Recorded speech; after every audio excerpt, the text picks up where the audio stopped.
L'hiver. La période de l'année que je déteste.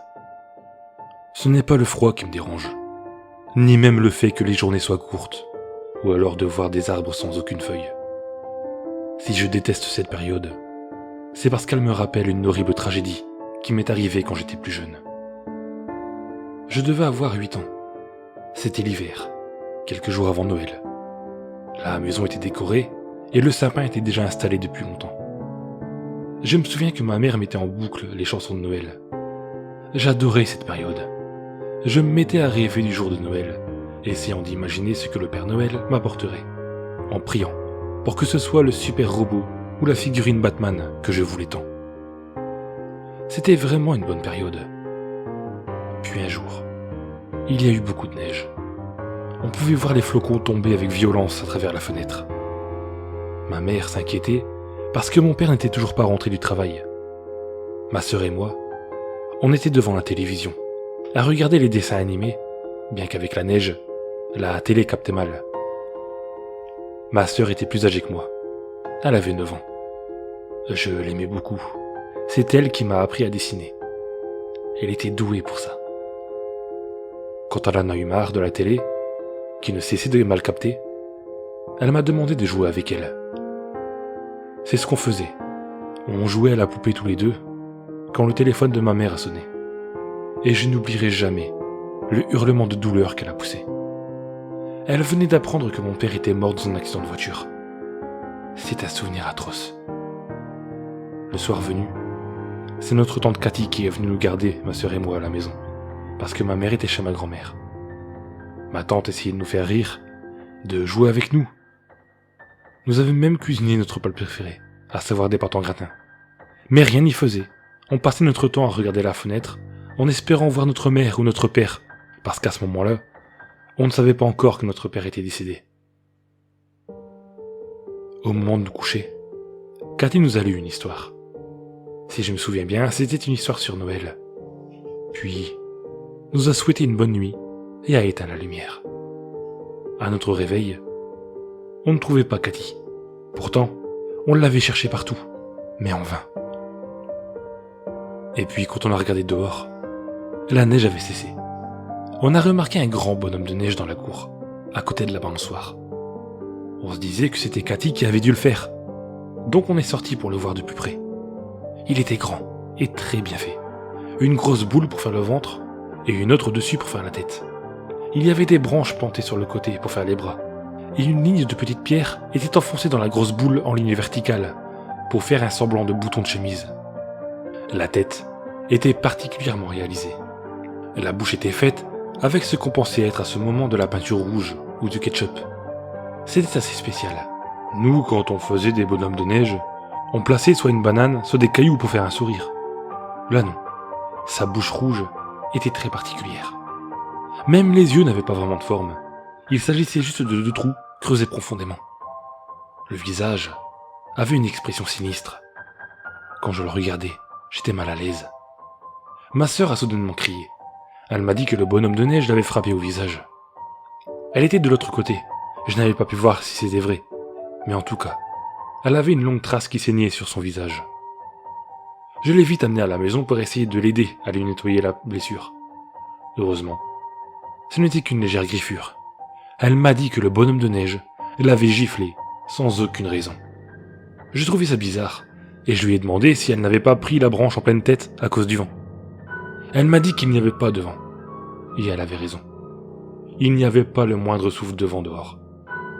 Cette histoire l'avait marquée pour la journée. Elle ne voulait plus sortir. Du coup, on attendait Cathy. Mais elle ne revenait pas, ce qui était bizarre. On avait essayé d'appeler notre mère, mais le téléphone était coupé à cause de la neige, qui avait sans doute fait chuter les lignes. On était un peu coincés. Ma sœur nous avait préparé un bol de céréales pour le déjeuner de midi. Alors qu'on était en train de manger, on a entendu frapper à la porte. Pensant qu'il s'agissait de Cathy, ma sœur est partie ouvrir. Mais elle a poussé un hurlement. Ce n'était pas Cathy, mais le bonhomme de neige, qui était juste devant l'entrée, comme si c'était lui qui avait sonné. Ma sœur s'est empressée de fermer la porte, à clé, puis elle s'est réfugiée à mes côtés. On ne comprenait pas comment c'était possible d'avoir réussi à dépasser le bonhomme de neige. On pouvait voir son ombre déformée par la vitre de la porte. Il était toujours à l'entrée. On est resté longtemps à le regarder sans rien faire. Puis, on a entendu une nouvelle fois frapper à la porte. Ma sœur a commencé à pleurer, et je détestais la voir pleurer. Ça me faisait très mal au cœur. J'ai donc décidé d'en finir une bonne fois pour toutes avec ce bonhomme de neige qui lui faisait peur. J'ai été fouiller dans les affaires de mon père au grenier, et j'ai trouvé une vieille pelle. Je l'ai prise, et j'ai dit à ma sœur que j'allais nous en débarrasser. Elle m'a supplié de ne pas ouvrir, que ce bonhomme de neige était méchant. Je lui ai répondu que c'était juste un tas de neige, et qu'il ne fallait pas qu'elle ait peur, que j'étais là pour elle. J'ai donc ouvert la porte, mais le bonhomme de neige n'était plus là. À la place, il y avait une grande flaque d'eau qui coulait dans notre maison. J'ai dit à ma sœur que le bonhomme de neige avait fondu, mais elle m'a dit que c'était impossible avec le froid qu'il faisait dehors. Dans tous les cas, cette chose avait disparu, et on était bien contents. On s'est donc mis à jouer à deux en entendant de nouvelles de Cathy, ou de nos parents. Mais la nuit commença à tomber, et aucune nouvelle nous est venue. On se demandait en allant au lit si maman ne nous avait pas abandonnés, si on allait rester seul toute notre vie, et on se demandait comment on allait faire pour faire à manger. Ma sœur est partie dans sa chambre chercher un livre pour qu'elle nous lise notre histoire du soir. Quand je l'ai entendu hurler, je me suis dépêché de sortir du lit et d'aller voir. Il y avait dans la chambre de ma sœur ce bonhomme de neige qui était en train de dévorer ma sœur. Il y avait du sang partout, et le haut du corps de ma sœur avait complètement disparu dans la bouche pleine de dents aiguisées du bonhomme de neige. Il mâchait avidement, faisant craquer les os et faisant giguer le sang partout. Il aspirait les intestins comme des spaghettis en faisant des bruits de succion. Je voyais les jambes de ma sœur s'agiter, mais c'était sans doute les nerfs, car elle était morte à ce stade. Il avait enfoncé ses branches dans les jambes et les a écartelées jusqu'à les arracher l'une de l'autre. C'était un spectacle à vomir, ce que j'ai fait d'ailleurs. Il me semble, avant de me sauver en courant dans ma chambre et de fermer le verrou. Je pouvais entendre le bonhomme faire ses bruits écœurants tout en finissant de dévorer ma sœur. Je me disais qu'il avait sûrement fait la même chose avec Cathy, et que j'étais seul dans cette maison, et que personne ne viendrait m'aider. Aussi fou que ça puisse paraître, ça m'a donné la force d'arrêter de pleurer et d'empoigner la pelle de mon père. J'ai soufflé un grand coup, et je suis reparti dans la chambre de ma sœur. Le bonhomme était là, et me regardait avec son regard vide. La chambre était dégoûtante, avec tout le sang partout.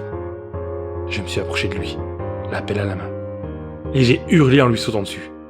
Je lui ai donné de violents coups de pelle, ce qui lui faisait perdre des bouts de corps enneigés. Lui ne bougeait pas. Il était en train de fondre petit à petit. Moi, j'ai continué à frapper encore et encore. Mais je n'avais pas satisfaction de l'entendre crier de douleur. Je ne savais même pas si ce que je faisais avait un effet sur lui. Puis, il a fini par fondre complètement. Il n'y avait plus qu'une grande flaque d'eau rougeâtre à cause du sang sur le sol. Moi, je restais là, me demandant ce qu'il fallait faire. Est-ce qu'il était mort? Ça me semblait trop facile pour que ce soit le cas. Dans mon esprit, je ne sais pas ce qu'il s'est passé. Je me suis dit que la seule solution était de mettre le feu à la chambre pour être sûr. J'ai donc été chercher un bidon d'essence dans le garage, et j'en ai versé partout dans la chambre de ma sœur. L'odeur me donnait des vertiges. Puis j'ai été chercher des allumettes. J'en ai craqué une. Et j'ai jeté l'allumette sur le sol, ce qui a provoqué un énorme embrasement. Les flammes étaient déjà très hautes. Moi j'ai eu très peur. Je ne m'attendais pas à ce que le feu soit si violent. Je ne voyais rien avec la fumée qui commençait à devenir très noire. Les flammes commençaient à s'étaler partout, sur les murs, les meubles, bref, toute la maison était en train de s'enflammer.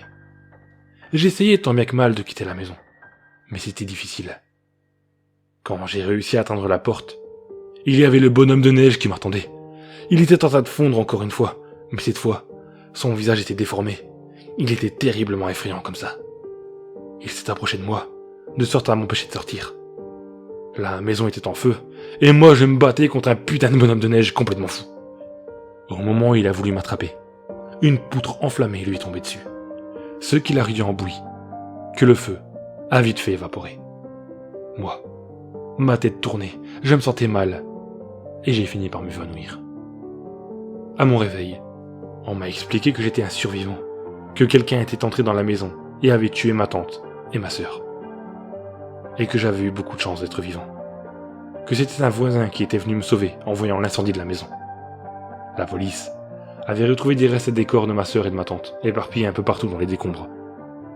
Bien entendu, je n'ai pas dit qu'on s'était fait attaquer par un bonhomme de neige.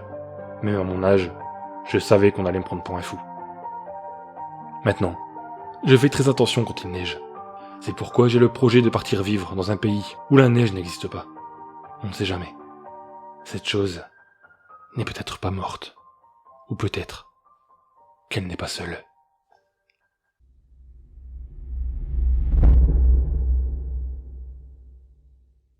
Aujourd'hui, je vous présente un rituel des plus dangereux, pour invoquer le Père Noël.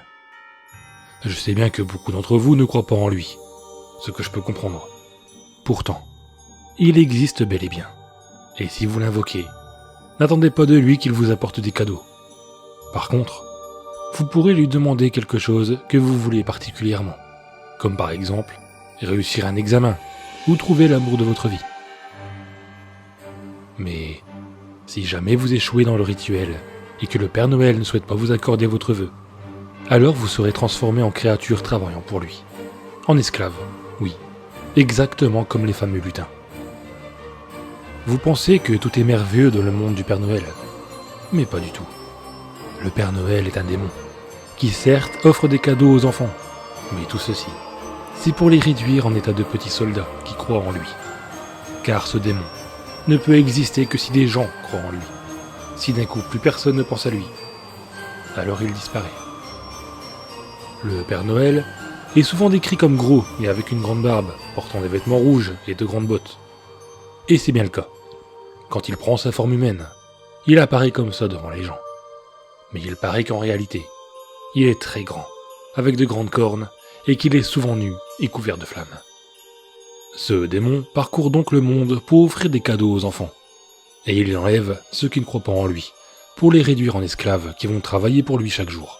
On les appelle les lutins. Mais ce ne sont pas des lutins, ce ne sont que des enfants que le Père Noël a enlevés.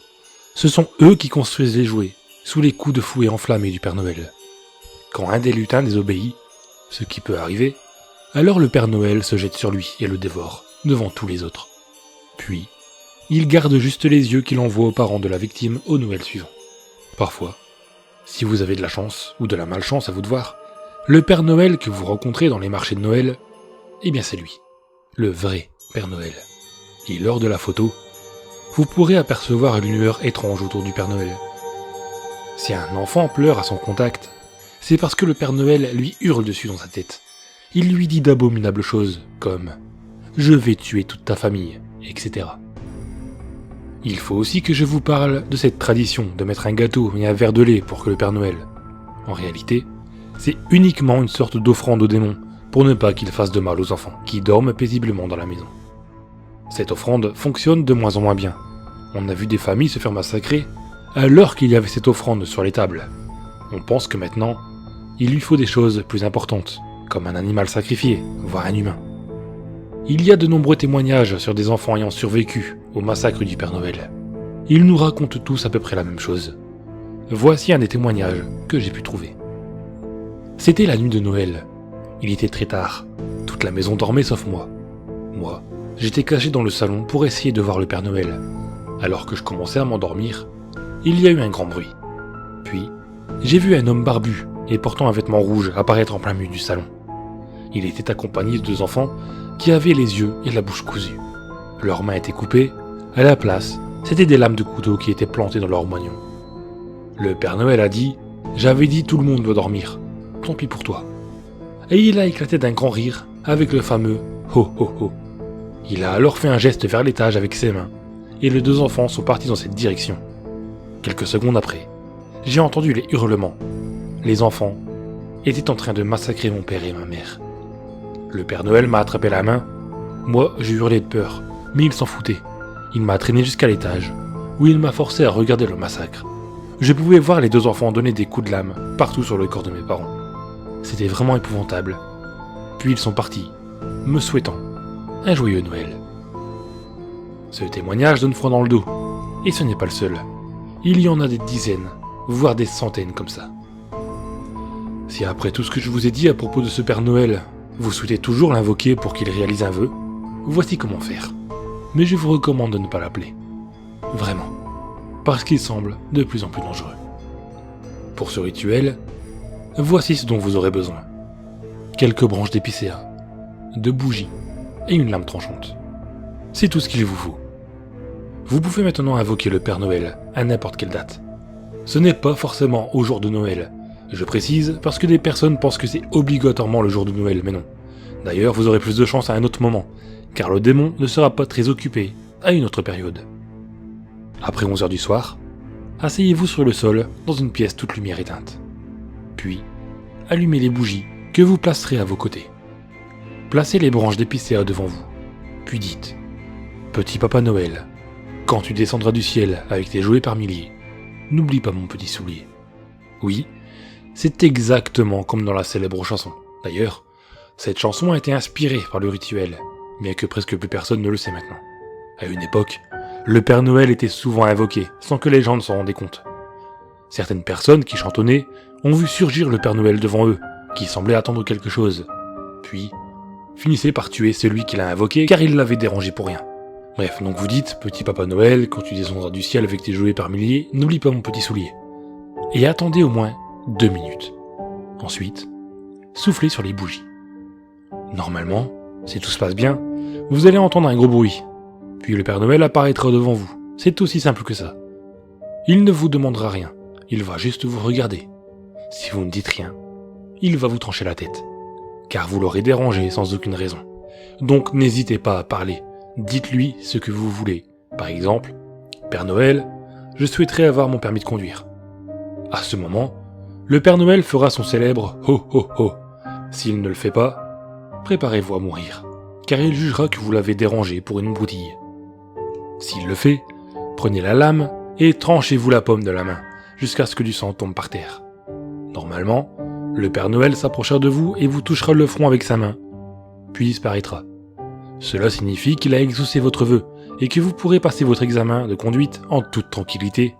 Vous serez sûr de l'avoir. Par contre, s'il ne vous touche pas et disparaît, cela signifie qu'il viendra vous rendre visite à Noël, avec ses esclaves, aux yeux et bouches cousues, et qu'il vaudrait mieux pour vous que vous soyez loin de chez vous, bien qu'il vous trouvera quand même au bout d'un moment. Si vous avez de la chance, il ne vous tuera pas, il vous transformera en esclave aussi. Une fois le rituel terminé, vous pourrez reprendre votre vie normalement. Sauf que le Père Noël viendra régulièrement vous voir. Chaque Noël, assurez-vous qu'il y ait une offrande pour lui, car s'il n'y en a pas, il vous le fera payer très cher.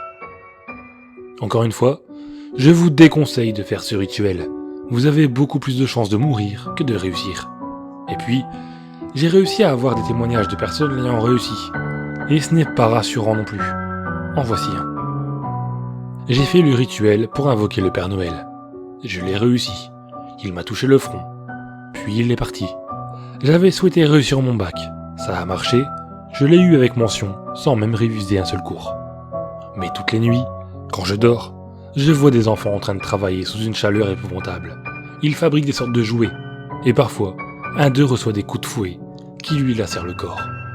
J'ai même vu une fois un enfant se faire crever les yeux avec une longue tige de fer brûlante, parce qu'il avait dit non à un ordre. Celui qui lui a crevé les yeux était un autre enfant. C'était épouvantable comme scène, et tellement réaliste. Des témoignages comme ça, il n'y en a pas beaucoup hélas, ce qui prouve que réussir les rituels est assez difficile. Bon, maintenant je vais vous parler des jouets. Vous vous doutez bien qu'il ne les fabrique pas par pure bonté. On sait qu'il le fait pour que les enfants continuent de croire en lui, mais aussi, et surtout, les jouets sont bien entendu maudits. Si un enfant joue avec un jouet que les esclaves du Père Noël ont vraiment fabriqué, alors celui-ci sera en état de déprime permanente, et le jouet absorbera toute vitalité de l'enfant. Celui-ci sombrera dans la dépression, et se suicidera quelques années plus tard. Le Père Noël se nourrit de la joie des enfants. Il aspire toutes les joies qu'il peut recevoir, notamment quand il reçoit les lettres de commande. Il aspire toutes les ondes positives, et les enfants reçoivent des ondes négatives. Pas énormément, mais assez pour qu'ils se sentent tristes.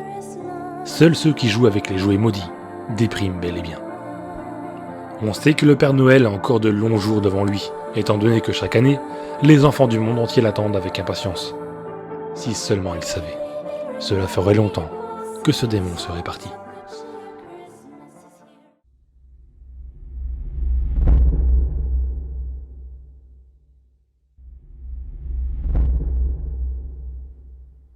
Je ne sais plus depuis combien de temps je suis enfermé. 1 an, 10 ans, peut-être plus, peut-être moins. Mon traitement a été diminué. Je peux enfin écrire ce que j'ai sur le cœur depuis trop de temps. J'ai été accusé à tort, je suis sain de corps et d'esprit, contrairement aux dires des psychologues de merde et de leurs tests truqués. Je suis innocent, et par ces notes, je compte le prouver à tous ceux qui me liront. Si j'ai perdu la notion du temps, je n'ai pas oublié la chronologie exacte des événements. Je me souviens même de la date où tout a commencé. 17 décembre 1966. 7 jours avant un réveillon de Noël, qui s'annonçait encore magique. 7 jours avant l'horreur. J'ai des frissons. Je tremble. Je reprendrai mes notes demain.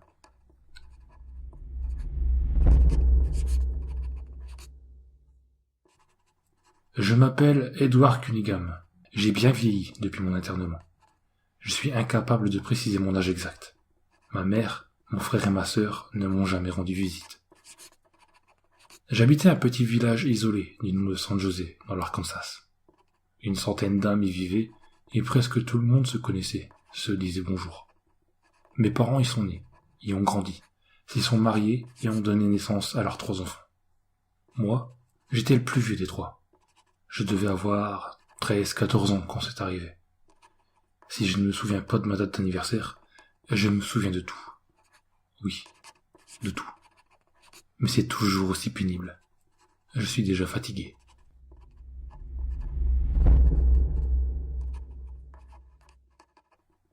Début décembre 1966. Ça correspond à l'emménagement du voisin. Un vieillard, barbu, ventru. Tout le monde disait qu'il ressemblait au Père Noël. Moi, je le trouvais étrange, bizarre, surtout son regard exorbité derrière ses petites lunettes au verre rond. J'ai observé son emménagement, et un vieillard normal ne fait pas de déménagement seul, surtout quand il a un grand canapé, une armoire et des centaines de cartons repliés à plat. Lui, si, avec une force et une rapidité anormales que j'ai été le seul à constater. De la fenêtre de ma chambre située au premier étage, je pouvais voir sa petite maison en contrebas. Cette maison n'avait pas été habitée pendant une paire d'années, à cause de sa sinistre réputation. À l'approche de Noël, un homme y était devenu fou, et avait égorgé ses 3 enfants, sa femme, puis les avait démembrés et mis leurs morceaux dans des paquets cadeaux. Heureusement, la police l'avait arrêté avant qu'il ne les distribuait aux enfants du village. J'ai des frissons. Je reprendrai demain.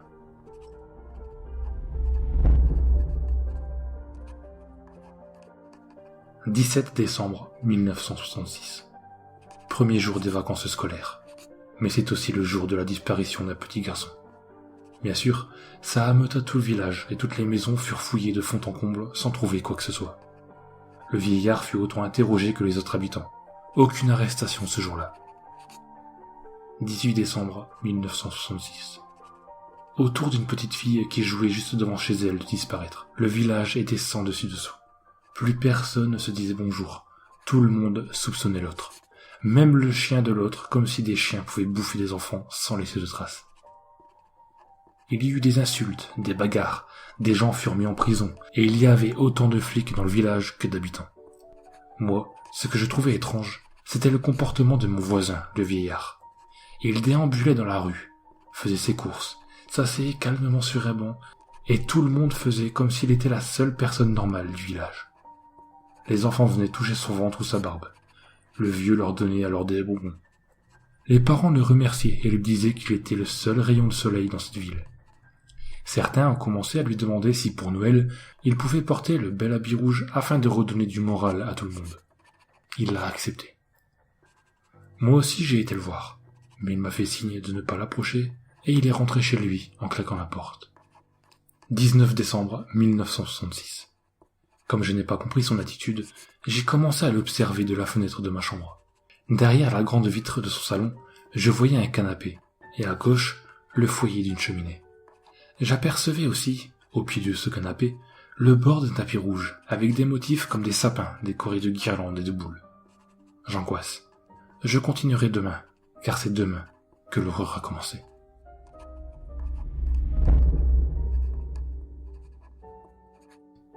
20 décembre 1966. En fin d'après-midi, j'ai jeté un coup d'œil à la fenêtre. J'ai vu un garçon et une petite fille sauter sur le canapé avant de me faire de grands signes de la main. J'ai aussitôt été le dire à ma mère qui m'a regardé de travers et qui m'a demandé si tout allait bien dans ma tête. J'ai tellement insisté que je me souviens encore du bruit de sa claque. Je n'ai plus osé la déranger depuis. Mais au fond de moi, je lui en voulais de ne pas me croire. La nuit de ce 20 décembre, on a frappé au carreau de ma fenêtre. Je me suis réveillé en sursaut. J'ai regardé partout autour de moi. J'ai vu 2 silhouettes enfantines glisser sur le mur blanc qui faisait face à la fenêtre où la pleine lune brillait. J'ai poussé un cri avant d'aussitôt me plaquer la main sur la bouche pour ne pas réveiller ma mère. Les ombres ont disparu hors de la pâleur lunaire du mur avant que mon placard ne grince sinistrement. J'étais pétrifié, mort de trouille. Je voulais appeler ma mère, mais je n'osais pas. La porte de mon placard à jouets s'est refermée en claquant. À l'intérieur, des petits rires d'enfants. Des chuchotements m'ont glacé le sang. Ils parlaient entre eux en jouant, car j'entendais ma balle de baseball frapper le sol avant que ma boîte de petits soldats en plomb ne s'y fracasse dans un bruit assourdissant. J'ai entendu une porte s'ouvrir, des pas rapides dans le couloir menant à ma chambre. Ma porte s'est ouverte, la lumière a jailli. Ma mère m'a demandé ce qui me prenait de jouer en pleine nuit. Elle m'a refoutu une claque. Je passais le reste de la nuit à pleurer, à chouiner silencieusement. Heureusement, les bruits, les rires et les ombres avaient disparu.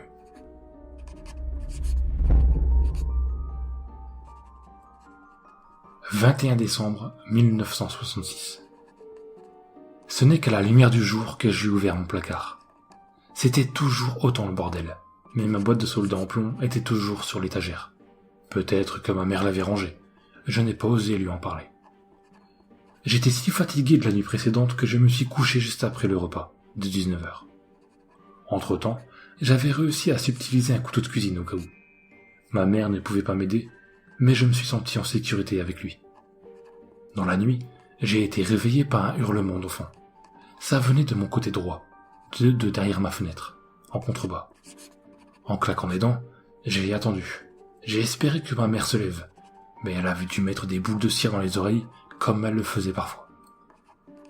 Un second hurlement, plus aigu celui-là, m'a tellement terrorisé que j'en ai pissé dans mon lit.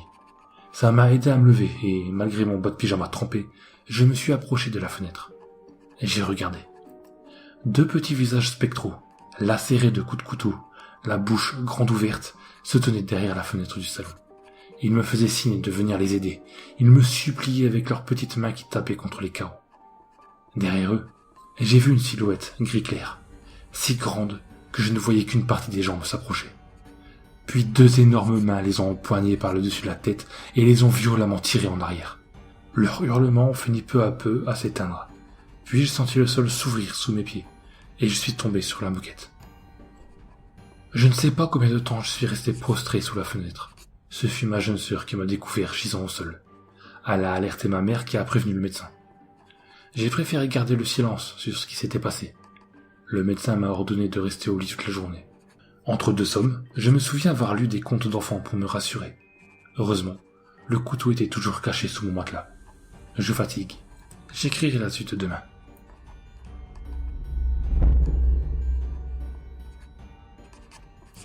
« 22 décembre 1966. Avant que le soleil ne se couche, j'ai eu le courage d'aller voir à la fenêtre. Des tas d'autocollants avaient été collés sur la vitre du voisin. Des sapins, des flocons de neige, des Pères Noël et d'autres motifs encore. Ils avaient été collés n'importe comment, sur le côté, de travers, à l'envers. Il y en avait tellement que ça faisait des paquets, comme si le vieillard avait passé sa journée à les coller en ne faisant attention qu'à une seule chose, regarder la fenêtre de ma chambre pour m'y voir, pour me faire un signe ou je ne sais quoi d'autre de débile. Après avoir dormi une bonne partie de la journée, forcément, je n'avais plus sommeil. J'ai eu l'autorisation de laisser la lumière allumée toute la nuit. L'angoisse est montée de plusieurs crans après que ma mère m'ait souhaité de faire de beaux rêves. Cette nuit-là, je continuais à lire des contes en épiant les bruits, les murs de ma chambre. Mon front était trempé d'une sueur froide que j'essuyais avec le drap. J'avais posé le couteau sur mes cuisses. Je n'entendais rien, c'était le silence total, hormis ce léger ronflement qui provenait de la chambre d'à côté, là où dormaient mon frère et ma sœur. C'était calme, tellement calme que c'en était devenu insupportable. Mes yeux ne quittaient plus ma fenêtre. J'ai fini par me lever, par aller voir, serrant bien fort mon couteau dans une main. J'ai penché la tête, j'ai glissé juste un œil à travers la vitre du carreau. J'ai regardé, j'ai recommencé à trembler.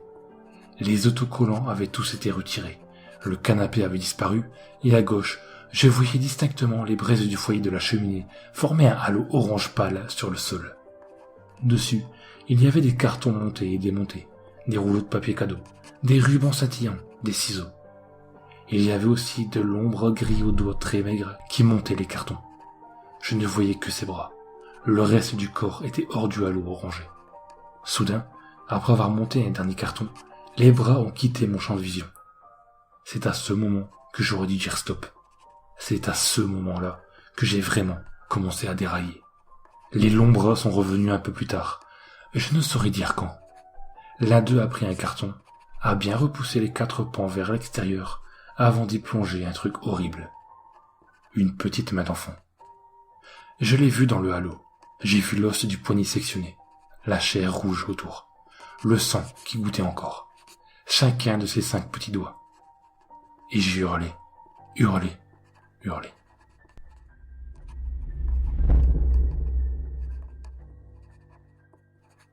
« 23 décembre 1966. Je voyais le visage de ma mère, de mon frère et de ma sœur, mais je ne les entendais pas. Je suis resté une journée en observation, à la clinique située à quelques kilomètres de mon village. Les médecins conclurent à des cauchemars consécutifs à un surmenage, et me filèrent des médicaments pour dormir. Je suis rentré chez moi en fin d'après-midi. Entre 2 réveils, j'ai décidé de dire à ma mère ce que j'avais vu, et que je savais où étaient les enfants. Dans son regard, j'y ai lu de l'incompréhension et du mépris. Mon frère et ma sœur étaient trop jeunes pour que je leur confie quoi que ce soit, alors je n'ai rien dit. En plus, le réveillon était pour le lendemain soir, je ne voulais pas leur faire peur. Cette nuit-là, j'ai pris assez de somnifères pour ne pas me réveiller. Mais je suis persuadé que dans mon sommeil, j'ai entendu des raclements, des cognements, soit sur ma vitre, soit en contrebas, derrière la fenêtre du voisin. 24 décembre 1966. Des cris, des rires d'enfants m'ont réveillé. J'avais un peu mal à la tête, mais je me sentais mieux. Les hallucinations, comme l'ont confié les médecins à ma mère, semblaient s'être cachées au fond de mon crâne. Je me suis habillé et j'ai été voir ce qui se passait dehors. Je me suis mis à trembler quand j'ai vu l'horrible scène. Le vieillard ventru avait enfilé un costume rouge de Père Noël et distribué au pied de son pick-up des cadeaux aux enfants. Moi, je savais ce qu'il y avait à l'intérieur. Je savais que des mains ou des pieds des gosses enlevés s'y trouvaient, et je leur ai hurlé de ne pas les ouvrir. Les gosses se sont mis à pleurer quand je leur arrachais les cadeaux des mains. D'autres s'enfuyaient à toutes jambes. Des parents m'ont saisi les bras, la taille, au lieu d'empêcher une petite fille d'ouvrir son maudit cadeau. Ma mère est arrivée en pleurant, en me suppliant d'arrêter cette folie. J'ai fini par me calmer, le regard rivé sur la petite fille qui déballait son cadeau. Une girafe en plastique en est sortie.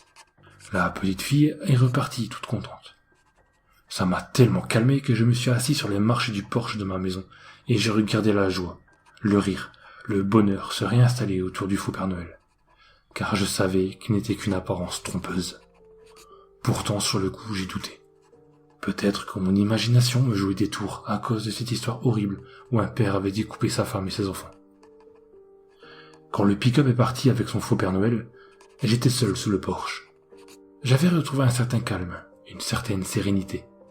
J'étais presque persuadé que tout était de la faute de cette histoire que mes copains m'ont trop souvent racontée à l'école. Cette histoire qui m'avait profondément choqué quand j'avais 7 ou 8 ans. Je me suis alors souvenu de ce cauchemar à répétition, où je voyais un Père Noël gris découper des enfants avant de les mettre dans des boîtes qu'il recouvrait d'un papier cadeau scintillant.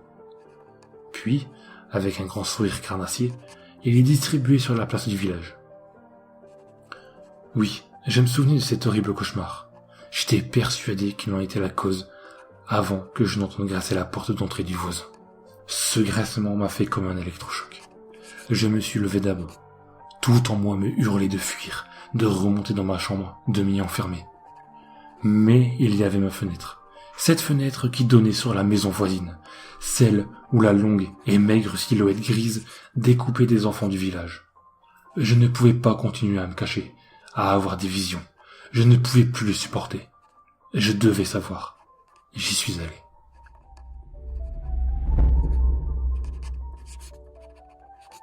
La porte a grincé quand je suis entré dans le salon. Vide. Le salon était vide. Le vieillard avait tout repris. Quand? Sûrement quand je dormais, assommé par les somnifères.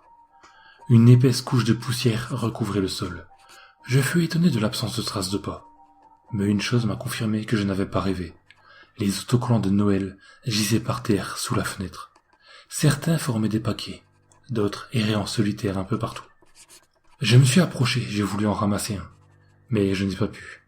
Du sang séché les collait entre eux. Sur certains, des touffes de cheveux étaient collées à l'adhésif. Sur d'autres, c'était de la peau et des ongles. Les autocollants étaient jaunâtres, comme s'ils étaient anciens. Dans le foyer de la cheminée s'amoncelait des os cassés. J'ai eu des nausées. J'ai vomi une bile jaunâtre. On a rigolé quelque part dans la maison. Des rires d'enfants, suivis de tapotements de pieds sur le plancher. Ça venait du couloir qui s'enfonçait vers le fond de la maison. J'ai voulu m'enfuir, mais je devais savoir. J'ai voulu m'enfuir, mais deux voix d'enfants aux échos métalliques m'ont appelé à l'aide, m'ont demandé de venir les sauver du Père Noël gris. Ces voix résonnent encore aujourd'hui dans ma tête. Je les entends encore. Je vais me reposer. Elles vont cesser.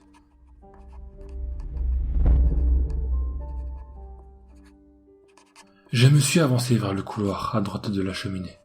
On n'y voyait pas grand-chose. Toute la lumière venait de la grande fenêtre du salon. Il y avait 4 pièces. 2 à gauche, 2 à droite. Les appels à l'aide venaient de la première pièce sur ma droite. La seule qui avait une porte fermée. Les autres semblaient ouvertes. Une lumière rouge, faiblarde, passait sous le jeu de cette porte.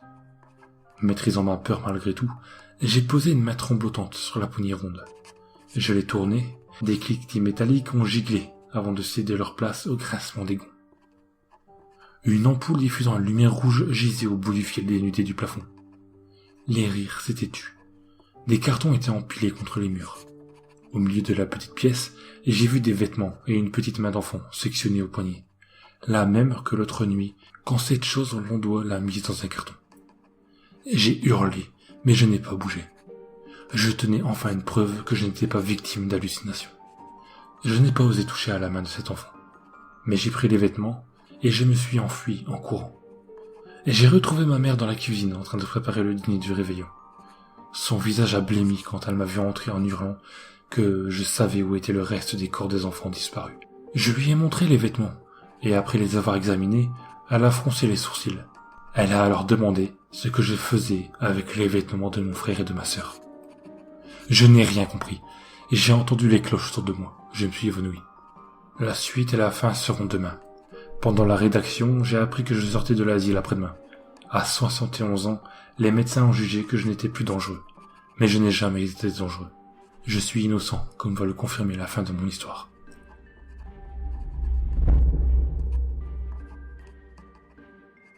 Ma petite sœur est venue me réveiller un peu après minuit, en disant que le Père Noël était passé. Ma mère se tenait à côté d'elle et m'a demandé si ça allait, ou si je désirais continuer à me reposer. Avant de lui répondre, je me suis levé et je regardais par la fenêtre. L'obscurité s'étendait derrière la grande vitre du salon. J'ai attendu un peu, rien n'est apparu. Ma petite sœur m'a pris la main et je suis descendu avec elle. Mon frère commençait à déballer son cadeau.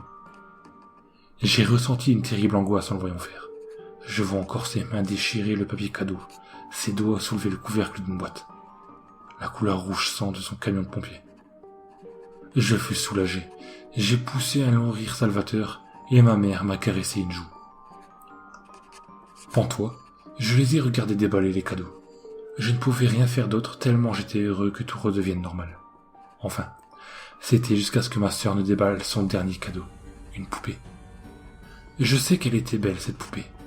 Je sais que sa robe fleurie, ses chaussures vernies, ses chaussettes blanches, ses boucles blondes étaient à ravir. Mais ses yeux, oui, ses yeux étaient exorbités. Sa peau était grise et sa bouche grimaçante, arquée sur un sourire maléfique, était terrible. Je l'ai arraché de ses mains et ma sœur s'est mise à pleurer. Ma mère m'a alors crié dessus, m'a dit qu'elle en avait marre de moi, que j'étais bien comme mon père, que je finirais ma vie à l'asile. Je lui ai répondu que la poupée était maléfique, qu'elle avait le même regard exorbité que notre vieux voisin. Elle m'a alors répondu qu'il n'y avait pas de voisin, que la petite maison était abandonnée depuis 20 ans. Je ne l'ai pas cru. J'ai hurlé contre elle, je suis remonté dans ma chambre et je me suis jeté par terre, frappant la moquette de mes poings. C'est là que j'ai vu une boîte sous mon lit. J'ai arrêté de hurler, je me suis approché en rampant. J'ai tendu les bras et j'ai pris la boîte. J'ai soulevé le couvercle. Au fond, j'ai découvert un couteau dont la lame brillait d'un sang vermillon. À peine le temps de réaliser que j'ai entendu cogner à ma fenêtre. C'était lui. Je revois encore son long visage gris derrière la vitre, ses yeux exorbités, sa peau ridée, sa barbe blanche, son chapeau rouge à pompons, sa bouche qui lui prenait la moitié du visage, cette bouche remplie de dents pointues et désordonnées. « Joyeux Noël !» me disait-il de sa voix d'enfant. « Joyeux Noël, Édouard !» J'ai pris le couteau et je me suis relevé. Je n'étais qu'à 2 mètres de la fenêtre. Je pleurais, je voulais en finir. Je n'avais qu'un désir, le massacrer. Et c'est ce que j'ai fait. Je me suis approché pas à pas. Lui ne bougeait pas. Le Père Noël gris souriait. Il souriait avec son grand sourire morbide qui déformait son visage affreux. L'espace d'un instant, j'ai cru y voir une ressemblance avec la photo de mon père posée sur la table de nuit. Je me suis approché. Il a arrêté de sourire comme s'il sentait que je pouvais le tuer. Je me suis approché. Son visage paraissait inquiet. Je me suis approché. Son visage a changé. Je me suis approché. Son visage était le mien dans le reflet de la vitre. Il s'était changé en moi. Derrière moi, ma mère a hurlé. Je me suis vivement retourné. Elle ne me regardait pas. Elle regardait mon bras, ma main tenant le couteau. Elle continuait à crier si fort que j'en avais mal aux oreilles, à l'âme, partout dans le corps. Je me suis approché et l'autre en moi, le Père Noël gris, m'a ordonné de la faire taire. L'autre en moi m'a ordonné de la tuer. Je me suis approché. Je me suis approché. Voilà, vous constaterez que je ne suis pas coupable, que tout est de la faute du Père Noël gris.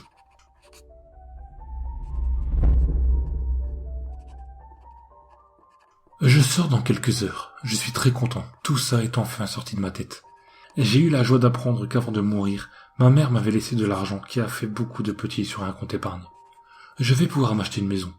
Je ressens le besoin de retourner aux sources, de reprendre le cours normal de ma vie, là où elle s'était arrêtée des dizaines d'années plus tôt. J'espère que la maison que je voyais à travers la vitre de ma chambre est à vendre. J'ai envie d'y finir mes jours. Les médecins m'ont laissé me regarder dans un miroir.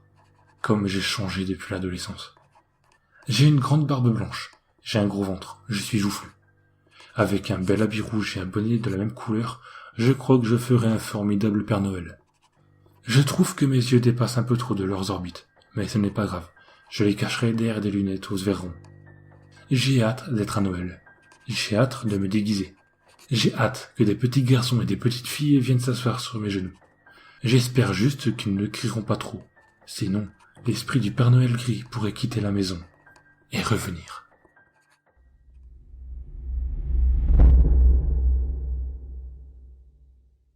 Il a d'abord soupçonné qu'ils allaient le manger quand il a remarqué l'absence notable des délicieux fumées qui accompagnaient usuellement un festin de Noël. Ce n'était peut-être pas une pensée consciente, ou du moins, pas une qui était pleinement formée, mais il y avait un malaise croissant en lui.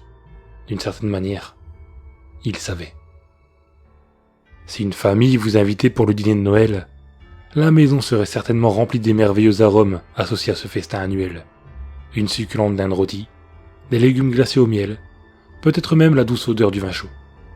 Mais non, tout ceci était absent. Et pourtant, la table était dressée. C'était un repas de Noël particulièrement sombre, et si la neige était la bienvenue à cette période festive de l'année, le froid pénétrant et le gel qui semblait nuire aux maisons ainsi qu'au corps de ses habitants ne l'étaient pas. La température avait brusquement chuté le 7 décembre. Il n'y avait aucun signe d'un éventuel sursis.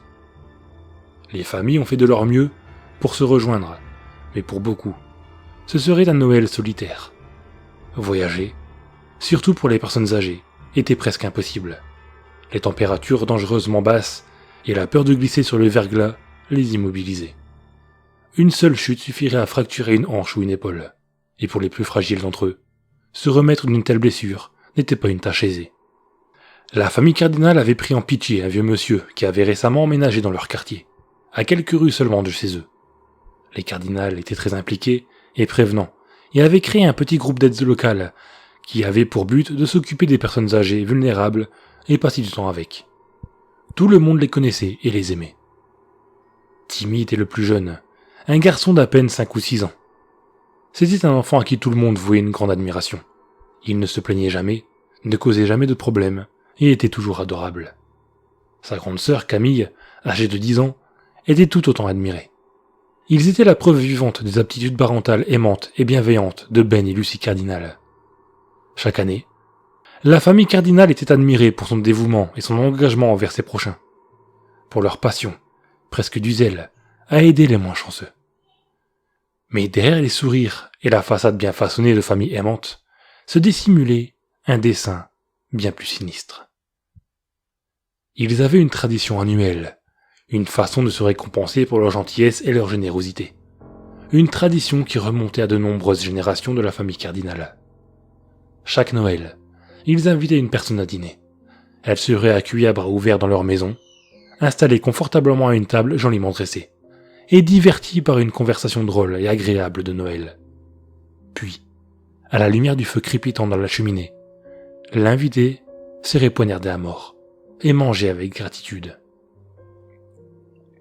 Ils étaient tous fervents partisans de cette tradition. Timmy étant le plus impatient de tous. Il avait un appétit féroce et un tour de taille assorti. Les parents adoraient voir leurs enfants aussi excités et étaient ravis de voir leur petit garçon en pleine croissance dévoré avec autant d'enthousiasme. Camille était d'une nature plus calme que son turbulent petit frère, silhouette frêle au teint pâle qui rappelait sa mère. Mais ne vous y trompez pas, elle adorait manger avec sa famille et pouvait réduire n'importe qui au silence avec une insulte froide et affûtée. Ben était le chef de la police locale. De ce fait, dissimuler leur festin annuel était un jeu d'enfant. Lucie était, si l'on peut dire, celle qui entretenait les relations, et elle était particulièrement enthousiaste à l'idée de maintenir la tradition de Noël. Leurs invités étaient invariablement ceux qui n'avaient aucune famille, et souvent d'un âge avancé. Oubliés par la société, laissés flétrir dans les petites maisons isolées. Ben expliquait chaque année à ses enfants que c'était une gentillesse, une bonne action de mettre fin à leur misère grandissante de leurs victimes, et qu'en plus, ils allaient éventuellement mourir et seraient enterrés 6 pieds sous terre ou réduits en cendres. Quel gaspillage de bonne viande! Cette année, Timmy et Camille étaient particulièrement excités. Leur mère faisait de son mieux pour essayer de les calmer, mais ce Noël-là, c'était presque impossible, car ils savaient ce qui les attendait le lendemain. La famille Cardinal accueillait un invité très spécial. Il s'appelait Sergio Moraru et venait d'Europe de l'Est. Il n'avait jamais eu de viande étrangère auparavant. Et la simple idée de plonger dans ses muscles et cette graisse exotique a fait du festin cette année un événement très attendu. Ils avaient rencontré le vieux Moraru à peine quelques semaines auparavant, quand Ben a remarqué le nom inhabituel sur sa liste des aides à domicile. Chaque année à l'approche de Noël, les bénévoles de l'église locale se voyaient attribuer les noms et les adresses des retraités de la ville qui n'avaient aucune famille et qui seraient livrés à eux-mêmes pendant les fêtes. En cette période glaciale, inquiets que les habitants les plus fragiles succombent au froid mordant, les membres du comité de l'église rendaient visite à chacune de ces pauvres âmes isolées et leur offraient une oreille amicale, un coup de main et de la nourriture consistante aux plus pauvres d'entre elles. Les noms changeaient rarement, mais au moins une personne sur cette liste décédait malheureusement au cours de l'année. Étant un membre éminent de la communauté et un officier de police de haut rang, Ben informait souvent l'église qu'un de leurs protégés était malheureusement décédé, et sachant qu'il n'avait ni famille ni amis, il concoctait un mensonge impliquant généralement un fils ou une fille perdue de vue depuis longtemps, réapparu, afin d'emmener le parent pour être enterré quelque part au loin.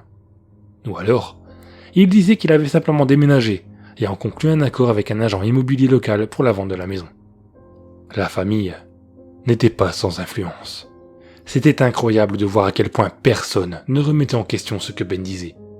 Les cardinals prenaient bien soin que leur repas de Noël ne soit pas un membre actif de l'église, ni de la communauté, et les gens présumaient que Ben savait forcément mieux. Cette année, la famille espérait inviter Maria Rinridge pour écouter sa magnifique chanson de Noël, mais malheureusement, elle est décédée pendant l'été. Ben avait mené l'enquête et soupçonnait que quelqu'un s'était introduit chez elle, mais les causes de la mort semblaient naturelles. Non, les cardinals devraient trouver quelqu'un de différent pour le dîner. C'est à ce moment que le nom était apparu sur la liste. Sergio Moraru, 86 ans. Emphysème léger, pas de famille, ne connaît personne dans la région car il n'y a emménagé que récemment. Parfait. Ben a découvert que M. Moraru était absolument charmant, mais qu'il soit visiblement très frêle, son esprit était toujours vif et il a régalé son interlocuteur avec de nombreuses histoires hautes en couleurs à propos du vieux pays et des aventures qu'il a vécues lorsqu'il était dans la force de l'âge. Ces récits de guerre étaient particulièrement intéressants, et Ben était ravi de savoir que leur repas serait constitué d'un homme intelligent et cultivé. Physiquement, il ne ressemblait à aucune de leurs précédentes victimes. Il était plutôt grand, bien que légèrement courbé par le poids de l'âge, avait un long nez tordu et un regard intense. Dans sa jeunesse, il devait être très intimidant. Cependant, son sourire aimable et sa silhouette fragile ne laissaient aucun doute à Ben sur le fait que ses enfants l'adoraient. Ils appréciaient de manger ceux qui possédaient un caractère bienveillant et des manières douces. Lui-même appréciait davantage la viande si elle venait d'une personne qui sortait de l'ordinaire et qui était dotée d'un esprit acéré, car leur religion familiale, une religion qui avait réussi à rester invisible et influente au cours des siècles, affirmait que manger un autre être humain transmettait ses forces à ceux qu'il dévorait. Comme beaucoup de ceux qui ne peuvent regarder que le passé plutôt que le futur, Sergio Moraru a beaucoup apprécié la compagnie de Ben et a été très touché quand il l'a invité à partager le repas de Noël. Le vieil homme était extrêmement fragile et il a eu besoin de l'aide de Ben et de Camille pour l'aider à sortir de chez lui, s'installer dans la voiture, puis pénétrer chez les cardinals.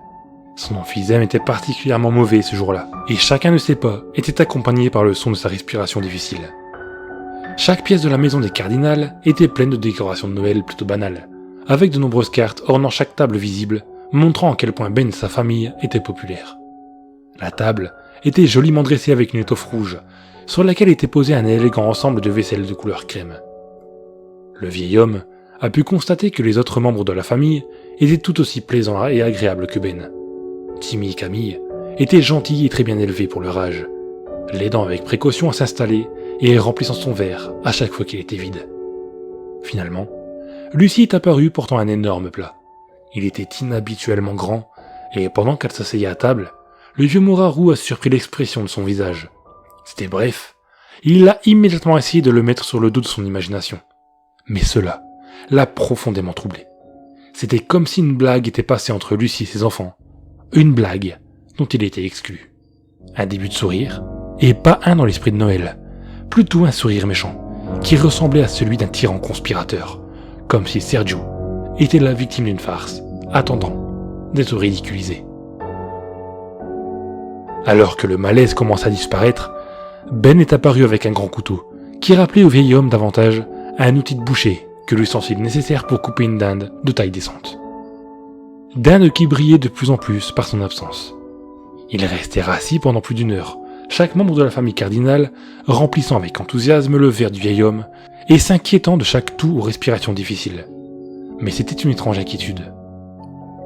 Ils restèrent assis là, allègrement, posant à Moraru toutes sortes de questions, puis écoutant les réponses concernant sa vie, où il avait vécu, à combien de batailles il avait participé. Mais l'intérêt semblait distant, d'une certaine manière. Il n'était que superficiel. À chaque fois que leur invité mentionnait le vieux pays, ces mêmes regards chargés de conspiration étaient échangés à travers la table, comme s'ils étaient excités, non pas par le contenu de l'histoire, mais plutôt par le simple fait que Moraru soit un étranger. L'absence non seulement de la nourriture, mais également de toute mention de celle-ci, était déjà troublante. Mais le fait que Ben jeta régulièrement des coups d'œil vers une horloge antique au-dessus de la cheminée était encore plus troublant. Ses regards étaient mal dissimulés et trahissaient leur but. Ils comptaient les minutes jusqu'à un événement. Même si l'homme n'avait aucune idée de quel événement il pouvait bien s'agir, il était persuadé que ce n'était pas lié à quelque chose en train de cuire dans le four. Moraru savait qu'il n'y avait tout simplement aucune nourriture en train de rôtir, griller ou même refroidir sur un rebord de fenêtre à proximité. Quel que soit le déroulement prévu de la soirée, cela n'appliquait pas à un bon repas de Noël. Camille a été la première à arrêter de sourire à ces anecdotes. Elle avait cessé d'écouter. Elle ne riait plus par politesse à ses blagues et ne semblait plus attendrie par la vision attachante d'un vieil homme radotant à cause de l'âge. Elle se contentait de le regarder fixement, de ses yeux sombres, froids et cruels, un serpent avant une attaque. Timmy a été le suivant à abandonner le rôle qu'il jouait, en souriant d'un air menaçant à Sergio, il a attrapé un couteau à viande et l'a serré intensément. Le plus alarmant était qu'il ne regardait pas le visage du vieil homme, mais son cou ridé. Après un dernier coup d'œil à l'horloge, Ben a cessé d'être l'hôte attentif et jovial et a commencé à caresser du bout des doigts le grand couteau devant lui, avec un mélange de colère et d'envie sur son visage. Sergio avait vu beaucoup de choses dans son temps, mais rien d'aussi étrangement troublant que le spectacle qu'il avait devant lui. Finalement, lorsque l'horloge a sonné, Lucie a abandonné à son tour son masque attachant, exposant la personnalité froide et tordue qu'elle cachait en dessous. Alors que la maison s'emplissait du son cristallin de l'horloge, un à un, perçant le symbolisme, chacun des cardinals s'est levé de sa chaise, des couteaux affûtés à la main, et a attendu. L'horloge a sonné une fois, et ils ont prononcé une phrase incompréhensible à l'unisson. L'horloge a sonné 2 fois, et le refrain féroce de leur cœur a augmenté en intensité. L'horloge a sonné 3 fois, et ils se sont tus. Tous étaient silencieux, vidant la maison de ses sons, de son esprit de Noël, et d'une certaine manière, de son espoir. La respiration sifflante du vieil homme s'est intensifiée à cette vision singulière. La famille a alors silencieusement contourné la table pour encercler leur invité. Au moment où le vieil homme allait demander ce qui allait advenir de lui, l'horloge a sonné une ultime fois. Le son était différent des précédents. Il était plus net, plus mauvais, et a résonné une fois, et une fois seulement, dans toute la maison des cardinals. Par derrière, Lucie a tranché la gorge du vieil homme d'une oreille à l'autre, pendant que Ben enfonçait son couteau profondément dans son estomac. Les 2 parents ont ensuite retiré les couteaux et ont regardé avec fierté Camille le poignarder avec véhémence, alors que Timmy enfonçait sa propre arme dans les jambes, les bras et le cou de Moraru. Après quelques minutes, la frénésie a diminué avec la fatigue des enfants et avec un dernier sursaut meurtrier. Timmy a planté son couteau si profondément dans la main du vieil homme qu'il l'a cloué sur la table sur laquelle elle reposait. Les enfants ont ensuite couru dans les bras de leurs parents. Ils ont tous échangé des étreintes, en s'extasiant sur leur merveilleux jeu de Noël, et se réjouissant de pouvoir enfin goûter à cette succulente viande exotique. Les bras enroulés autour des uns et des autres, ils ont fixé leurs victimes en riant à gorge déployée, commentant les histoires du vieil imbécile du passé, de la guerre et du vieux pays. Puis les rires ont diminué, pour partager un moment familial. Alors qu'ils se fixaient en silence, ils ont réalisé que le rire ne s'était pas arrêté. Une personne était encore en train de rire bruyamment. La confusion s'est transformée en horreur abjecte lorsque la vérité étrange s'est révélée. C'était Monsieur Moraru, assis à table, couvert de sang, la tête penchée en arrière et l'entaille de sa gorge profondément ouverte. L'invité riait haut et fort, un rire qui était à la fois jeune et vieux. Sa tête était tombée vers l'avant alors qu'il retirait le couteau de Timmy de sa main, le faisant tomber au sol. Camille a hurlé et Lucie s'est cachée derrière Ben. Ce qu'ils pensaient être un cadavre les regardait tous à présent, de la même manière qu'ils l'avaient regardé, avec le même but. Timmy a mouillé son pantalon en pleurant, alors que les 2 crocs précédemment retractés émergeaient de la gencive supérieure du vieil homme, révélant un sourire terrifiant. Lucie a perdu connaissance lorsqu'il s'est relevé. Toute vieillesse disparue, l'invité des cardinals s'est dressé de toute sa hauteur devant ses hôtes, ses yeux perçants, évoquant des contes de pays, des décennies et des siècles d'existence. Sergio Moraru a bien mangé ce Noël-là.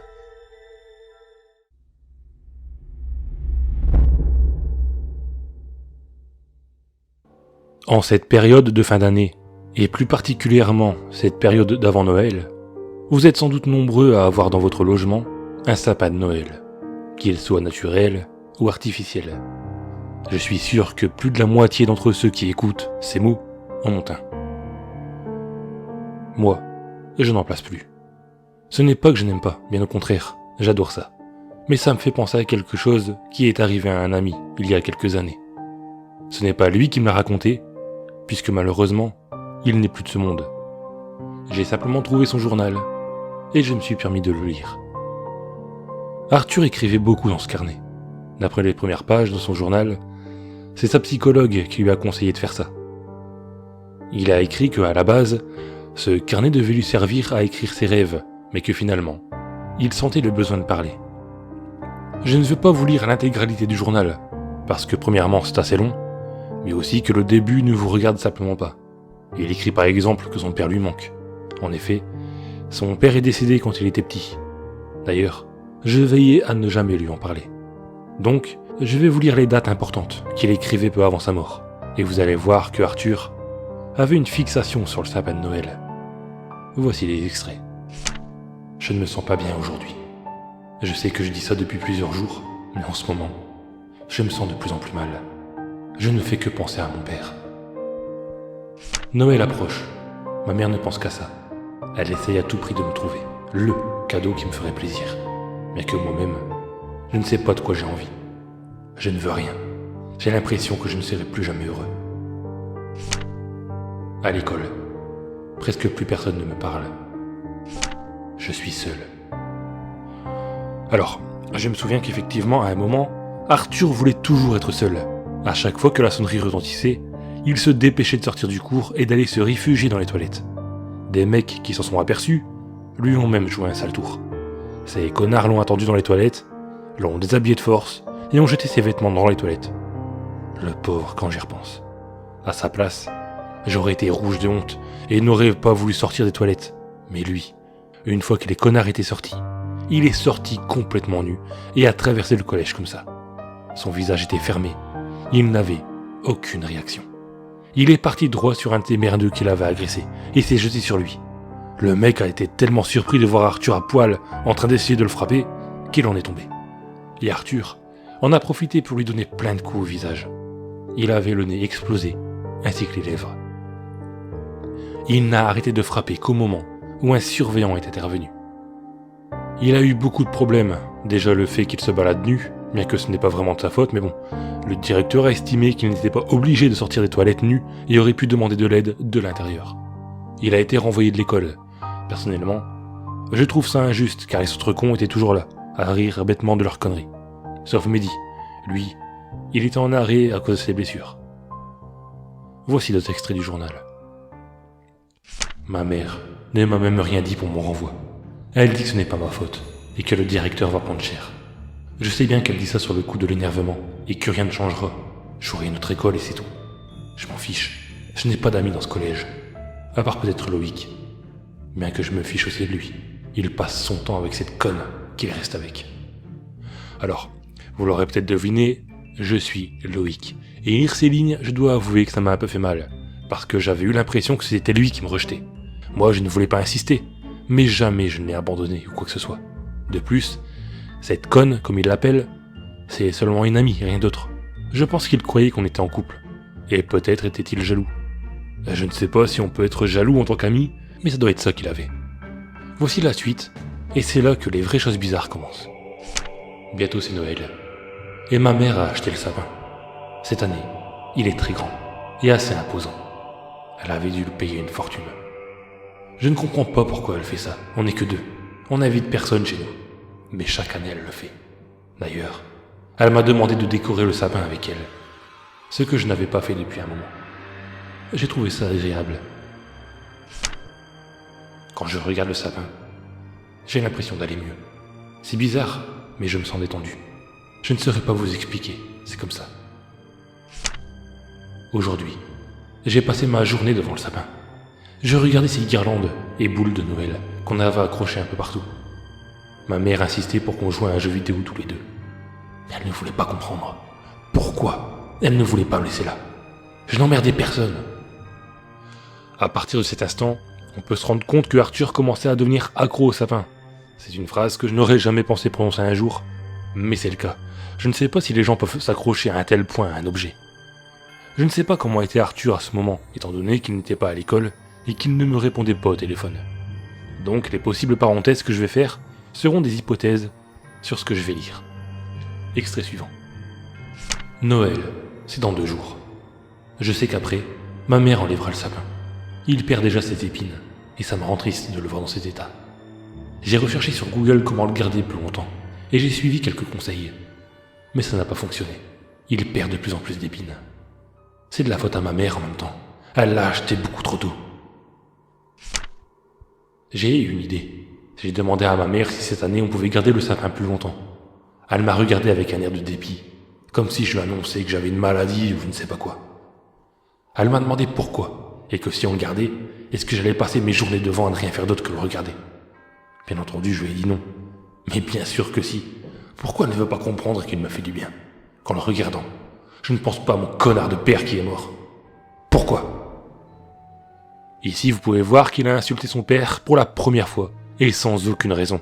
Apparemment, son caractère devenait de plus en plus sombre, bien que lui disait se sentir mieux.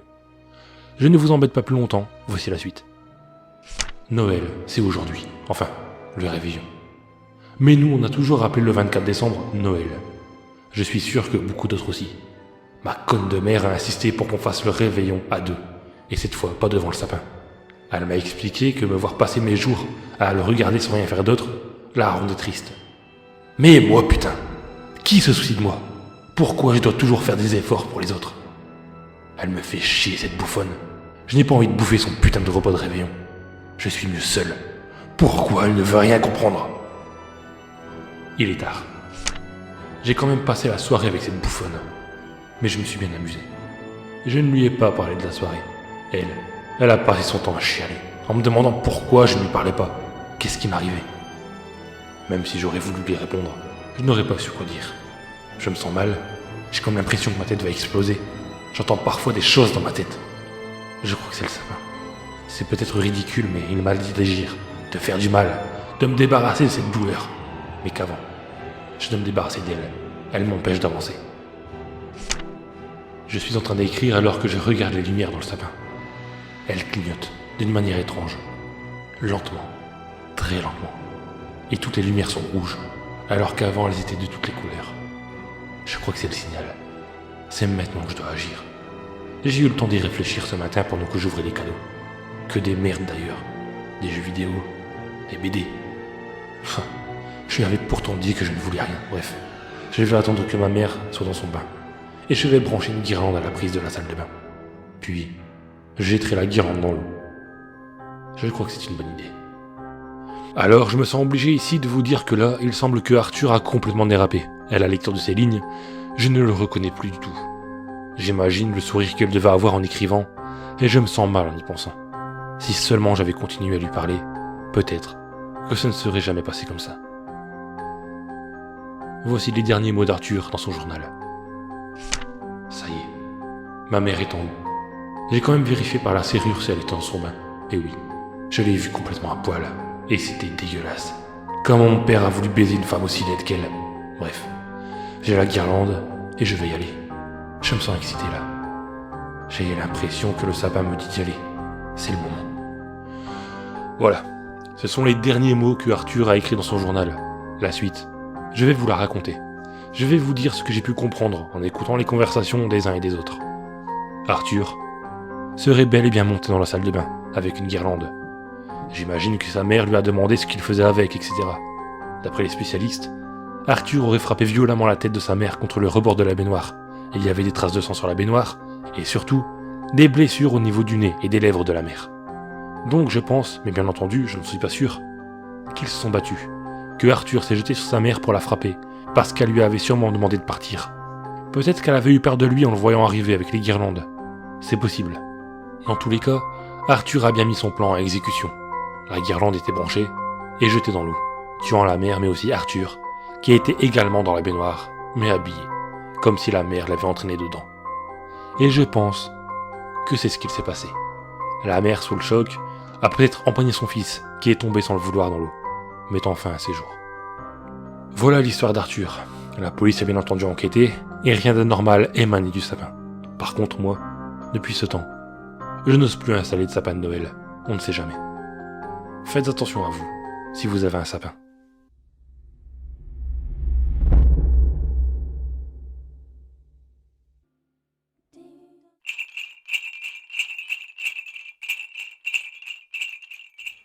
Salut à tous. J'ai décidé de raconter mon histoire troublante à Internet. Ça m'est arrivé il y a environ 5 ans. Disons qu'à l'époque, mes parents me prenaient un peu pour un débile. J'avais 11 ans et je savais très bien que le Père Noël n'existait pas. Mais ils insistaient en me disant que si. Ils ne voulaient pas cracher le morceau et ça m'énervait. Bref, riez-en si vous le souhaitez, ça ne m'atteindra plus. Je me suis dit que le meilleur moyen de les faire avouer était de surprendre mon père en train de déposer les cadeaux au pied du sapin. Et hop, ils seraient bien obligés d'assumer leur mensonge. Dans la nuit du 25 décembre, j'étais assis sur mon lit, prêt à bondir. Vers 2 heures du matin, j'ai entendu des pas dans le couloir qui se dirigeaient vers ma chambre.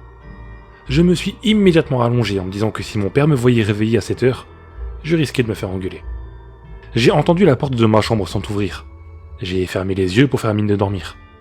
Quelques secondes après, la porte s'est refermée, et je me suis dit à cet instant que mon père savait se montrer discret par moments.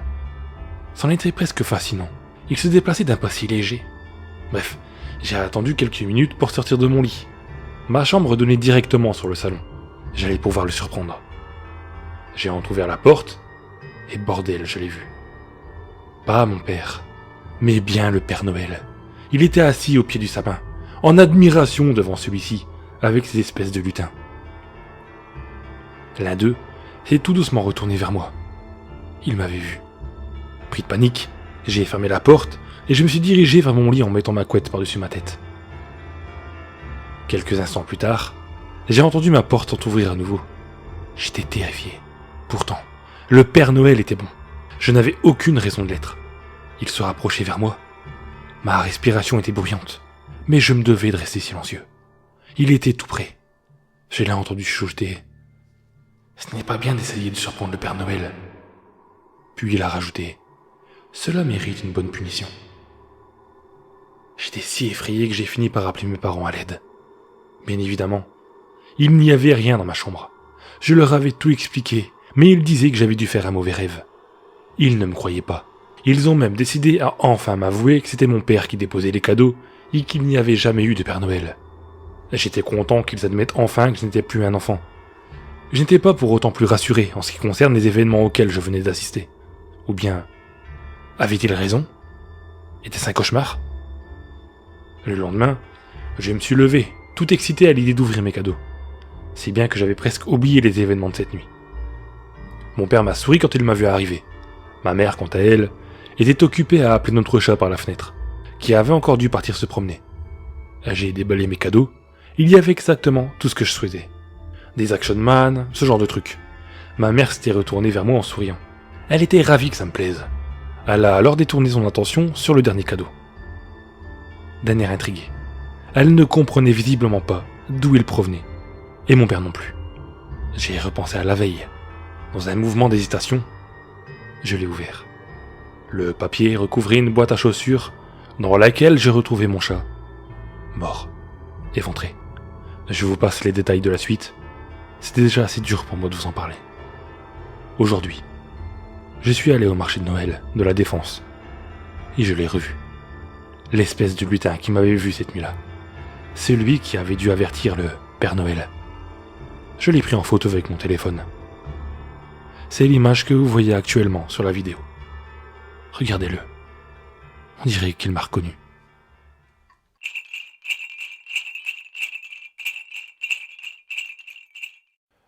Cela fait maintenant plusieurs années que je travaille pour la Poste. Et chaque hiver, je suis en charge des réponses du Père Noël pour les lettres qui lui sont adressées. C'est un travail magique, mais que parfois déstabilisant. Comme par exemple, des enfants qui demandent le retour d'un parent décédé. Mais ce que j'ai reçu, il y a maintenant quelque temps, ne cesse de me perturber. J'en suis au point où, chaque année, je redoute de recevoir à nouveau une telle lettre. Je me dois de vous la partager, en espérant que vous évitiez de laisser entrer n'importe qui chez vous, le soir de Noël. Voici la lettre. Papa Noël, moi et ma petite sœur Suzy, on a passé un super Noël avec toi. Même si je n'ai pas très bien compris pourquoi au lieu de descendre par la cheminée, tu es resté debout devant la fenêtre de ma chambre. En tout cas, je regrette pas de t'avoir ouvert. Tu nous as bien fait rire avec ta tête rigolote et ton manteau rouge et blanc. Et puis les jouets que tu m'as donnés sont super. Mais s'il te plaît, même si tu as dit que tu étais énervé si on te le demandait, est-ce qu'on peut revenir sur ce marché? Papa et maman me manquent, et Suzy sent mauvais. En plus, elle ne fait que pleurer. Et moi aussi ça me fait pleurer. PS, je te rendrai les jouets. Tiens, je te rends même notre photo tous les trois. L'image que vous voyez sur la vidéo et la photo qu'ils ont prise.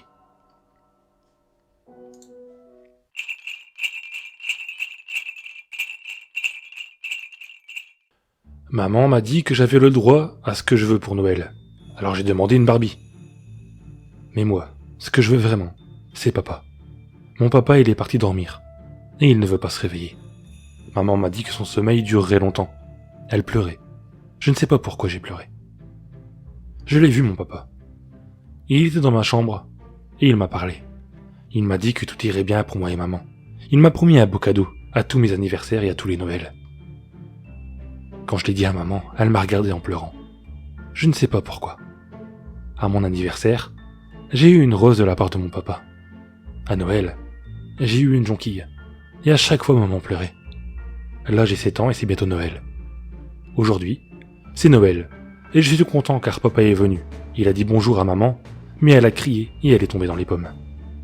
Papa a rigolé. Il pue. Des gens suivaient papa, mais il leur a dit de sortir. Et il a fermé la porte de l'armoire. Je me demande bien pourquoi. Il m'a dit qu'il fallait trouver de la nourriture.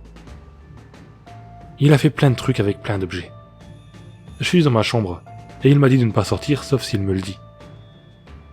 J'ai demandé ce qui se passait, mais papa ne m'a pas répondu. Il m'a serré fort, puis il est descendu dans la cave avec plein d'objets. J'ai mal à la jambe. Il y a un monsieur qui a accompagné papa et qui m'a mordu. Papa et maman ne sont plus là. Je ne sais pas où ils sont. Et je suis dans ma chambre. Maman m'a dit que j'allais revoir papa, et elle, rapidement, quand elle a vu que j'ai été mordu. J'ai mal à la tête. Il y a des messieurs qui ont cassé la porte. Ils m'ont demandé si j'avais été mordu, et je leur ai dit oui. Maman m'a dit qu'il ne fallait pas mentir. Je me souviens que quand j'avais dit que Peter, mon voisin, qui n'arrête pas de m'embêter, m'avait mis des insectes dans les cheveux, alors qu'il n'avait rien fait, maman m'avait dit que je mentais. Le monsieur a demandé à un autre monsieur s'il fallait l'abattre. Je sais ce que ça veut dire. Maman avait dit pareil aux voisins quand un de leurs chiens arrêtait pas de mordre les gens. Il m'avait dit qu'on allait emmener le chien, qui s'appelle Fido, dans un monde meilleur. Le monsieur allait m'emmener où? J'aurais bien voulu à Disneyland. Maman m'a dit qu'on irait quand j'aurais 10 ans. Alors j'attends avec impatience. Ma maman a peut-être décidé que j'étais assez grand. Les messieurs m'ont fait sortir. Il y avait plein de messieurs qui dormaient par terre. J'ai même vu mon voisin qui était parti, il y a un mois. Ça puait beaucoup. Ils m'ont fait sortir sur la route. Il y avait plein de camions partout, et des gens qui dormaient partout. Ils m'ont fait m'asseoir par terre, et ils m'ont bandé les yeux. Sûrement pour me faire la surprise de Disneyland. Mais j'avais compris. Je rigolais.